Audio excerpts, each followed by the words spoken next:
আমি নিশ্চিত ছিলাম আমার মৃত্যুর পর তার চোখের জলে ধুয়ে যাবে আমার শীতল শরীর।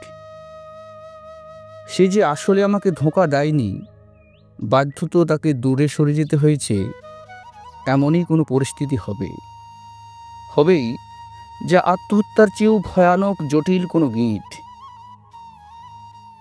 পৃথিবীর সবচেয়ে সহজ সত্যের মতোই আমি জানতাম আমার মৃত্যুর পর তার চোখের সামনে দিন আর রাত বরফের মতো পড়তে থাকবেই।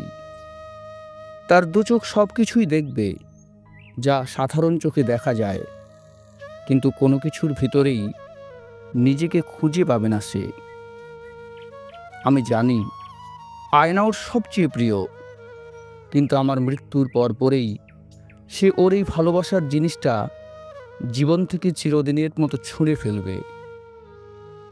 ওর যে বাগানটা একটু একটু করে গড়েছে, নানা রঙের ফুলের গাছে ভর্তি, সেই সব ফুল গাছগুলো জল ও পরিচর্যার অভাবে অল্প অল্প করে শুকিয়ে যাবে। আর সেই বাড়িটার সুন্দর নকশা আঁকা জানালাটা রাস্তার ঠিক পাশে 24 ঘন্টায় খোলা থাকত। আমি যখন সেই পথ দিয়ে পেরিয়ে যাই, আমাকে দেখবে বলে যে জানালার সামনে বসে অপেক্ষা করত, আর কোনোদিনই জানালাটি খুলবে না। অন্ধকারে চিরদিনের জন্য ডুবে যাবে বাড়িটা।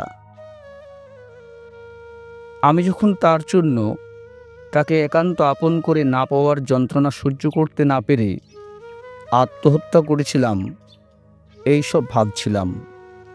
এমনই কত কথা এসেছিল আমার অস্তিত্ব জুড়ে। আমি স্থির বিশ্বাস করেছিলাম সে নিজের ইচ্ছেই নয়, আমার আত্মহত্যার চেয়েও কোনো ভয়ানক গিঁট তাকে বেঁধে রেখেছিল বলেই সে আমার কাছে আর আসতে পারেনি।